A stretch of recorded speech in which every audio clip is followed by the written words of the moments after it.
క్వాంటిటీనే okay ఇవ్వండి.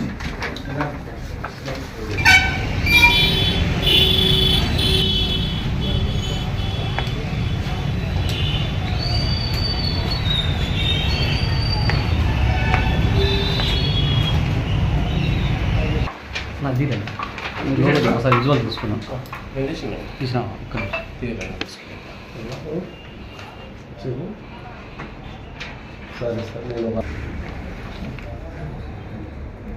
అందరికీ నమస్కారం.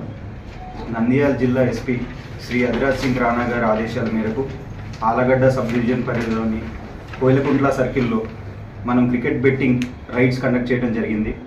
ఈరోజు మధ్యాహ్నం 3:30కి Gujarat Titans versus Delhi Capitals అనే జరుగుతున్న IPL మ్యాచ్కి సంబంధించి మనం పక్కా ఇన్ఫర్మేషన్ తోటి భార్గవ్ లాడ్జ్ దగ్గర ఒక 6 క్రికెట్ బెట్టింగ్ ఆడుతున్నారనే ఇన్ఫర్మేషన్ బేస్ మీద మనం రైడ్ చేశాము.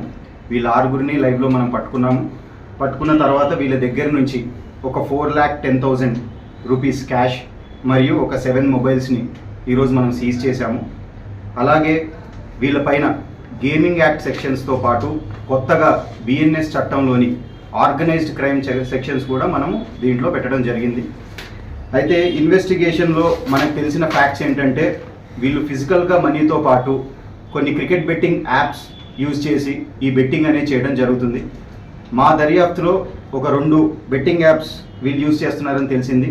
దీనికి సంబంధించిన యాప్స్కి సంబంధించిన ఏజెంట్స్ ఎవరైతే ఉన్నారో వాళ్ళను కూడా ఈ కేసులో చేర్చాము. One of the agent has been arrested. ఇప్పుడు మీరు చూసిన అక్యూజ్లో వన్ ఆఫ్ ద ఏజెంట్ మనకి అరెస్ట్గా కూడా అయ్యారు. సో ఇంకా టోటల్ నెంబర్ ఆఫ్ అక్యూజ్డ్ ఎవరైతే ఈ యాప్స్కి సంబంధించిన వాళ్ళు ఉన్నారో మనకి ఈ కేసులో టోటల్ 11 పీపుల్ ఉన్నారు. 11 పీపుల్లో 6 మెంబర్స్ని మనం ఆల్రెడీ అరెస్ట్ చేశాము. మిగతా వాళ్ళు కూడా అబ్స్కాండింగ్లో ఉన్నారు, వాళ్ళని కూడా మనం అరెస్ట్ చేస్తాము. సో ఇందాక మేము చెప్పినట్టు క్రికెట్ బెట్టింగ్ యాప్స్ యూజ్ చేసి వీళ్ళు చేసిన ట్రాన్సాక్షన్స్ ఈ IPL సీజన్లో ఏవైతే ఉన్నాయో దీనికి సంబంధించిన బ్యాంక్ డీటెయిల్స్ మనం ఆల్రెడీ తీసుకుంటున్నాము. తీసుకునేసి కన్సర్న్ బ్యాంక్ మేనేజర్స్కి మనం లెటర్స్ పెట్టి వీళ్ళు ఏదైతే ఈ అమౌంట్ క్రికెట్ బెట్టింగ్కి యూజ్ చేశారో ఈ యాప్స్ ద్వారా ఇదంతా కూడా అమౌంట్ ఫ్రీజ్ చేసి తర్వాత మనం సీజ్ చేయడం అనేది జరుగుతుంది. ఇది కూడా మనం చేస్తున్నాము నెక్స్ట్. అలాగే ఈ క్రికెట్ బెట్టింగ్ ఎవరైతే చేస్తున్నారో వాళ్ళందరికీ నంద్యాల పోలీస్ తరఫున it's a strict warning.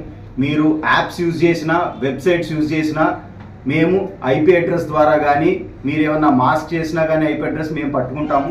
We have the technology. అలాగే యూత్కి మరీ చెప్తున్నాము, ఈ క్రికెట్ బెట్టింగ్స్ యాప్స్ ద్వారా మీరు కనుక బెట్టింగ్ చేస్తే అది చట్టరీత్యా నేరము, ఖచ్చితంగా మీ పైన కేసులు పడతాయి. ఈ మధ్య కాలంలో మనం చాలా చూసాము, క్రికెట్ బెట్టింగ్ యాప్స్ ద్వారా చాలామంది యూత్ వాళ్ళు డబ్బులు కోల్పోయి అప్పుల పాలయ్యి కొన్ని సూసైడ్స్ జరిగిన సంఘటనలు కూడా మనం చూసాము. సో నంద్యాల పోలీస్ తరఫున యూత్కి నేను చెప్పేది ఏంటంటే stay away from this cricket betting apps and stay away from gambling. Thank you. మీరేమైనా క్వశ్చన్? అదే మీకు చెప్పింది ఇందాక. అందుకే ఈ ఆర్గనైజ్డ్ క్రైమ్ సెక్షన్స్ పెట్టాల్సిన కారణం ఏమంటే వీళ్ళు ఆర్గనైజ్డ్గా కొంతమంది ఏజెంట్స్ డబ్బులు కలెక్ట్ చేసి యాప్లో డబ్బులు పెట్టి క్రికెట్ మ్యాచ్ జరిగేటప్పుడు వస్తున్న రేటింగ్స్ ఉంటాయి, ఆ రేటింగ్స్ బేస్ మీద క్రికెట్ బెట్టింగ్ యాప్లో బెట్టింగ్ చేయడం జరుగుతుంది. ఇదంతా ఒక ఆర్గనైజ్డ్ ఫినామినాగా కొంతమంది ఏజెంట్స్ అసోసియేట్స్ ఈ యాప్స్ యూజ్ చేసి చేయడం జరుగుతుంది.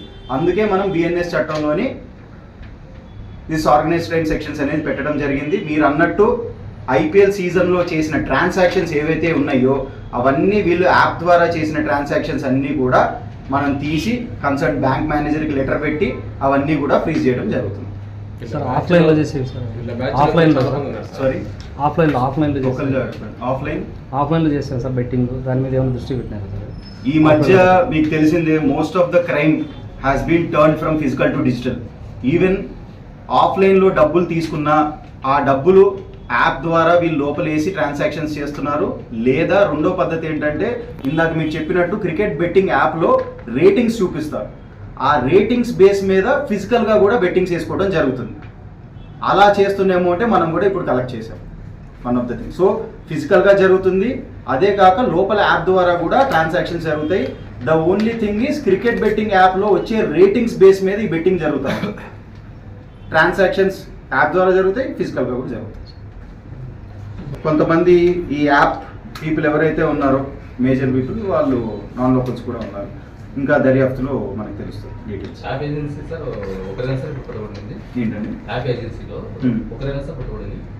ఏజెంట్ ఒక ఏజెంట్ కొంతమంది రఫీ, ఏజెంట్ పేరు రఫీ. ఇలా బ్యాచ్ చాలా మొత్తం సార్ వీళ్ళతో ఇప్పుడు total 11 members accused. 11 members accused లో మనం 6 పీపుల్ అరెస్ట్ చేసాం. కోయిలగూడలో వీళ్ళ బ్యాచ్ చాలా పెద్దది సార్. గత ఏళ్ళ నుంచి నడుస్తుంది. ఈ ఇద్దరికి కొన్ని కోట్లు సంపాదించారు ఈ జీరో ఫైనాన్స్ తో.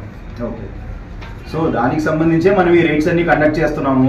ప్రీవియస్ ట్రాన్సాక్షన్స్ ఏవైతే ఆ బ్యాంక్ అకౌంట్స్ నుంచి కానీ ఆ క్రికెట్ బెట్టింగ్ యాప్ నుంచి జరిగినవి ఉంటాయి కదా, సో ఇవన్నీ కూడా మనం ఫ్రీజ్ చేయడానికి కూడా బ్యాంక్ మేనేజర్స్కి లెటర్స్ కూడా పెడుతున్నాం బేస్డ్ ఆన్ దిస్ కేసు. అందుకే నాట్ జస్ట్ గేమింగ్ యాక్ట్ మనం యాడ్ చేసింది, ఆర్గనైజ్డ్ క్రైమ్. అంటే ఈ ఒక్కరోజు జరిగిన మ్యాచ్ కాదు, ఆర్గనైజ్డ్గా వీళ్ళు చేస్తున్నారు అనేసి. ఈ ఆర్గనైజ్ సంబంధించిన ఒక అబ్బాయి బెంగళూరులో ₹1,00,000 పెట్టి ఇల్లు తీసుకొని రెంటెడ్ తీసుకొని చలామణి చేస్తున్నాడు. ఇదే ఊరికి సంబంధించిన ఒక వ్యక్తి. Please give the details. We'll trace ఇచ్చిన వాళ్ళకు వాల్యూ లేకుండా ఉంది సార్. ఎట్లున్నారంటే మన పోలీస్ డిపార్ట్మెంట్ ఇది వాస్తవం మాట, ఇచ్చినంత వరకే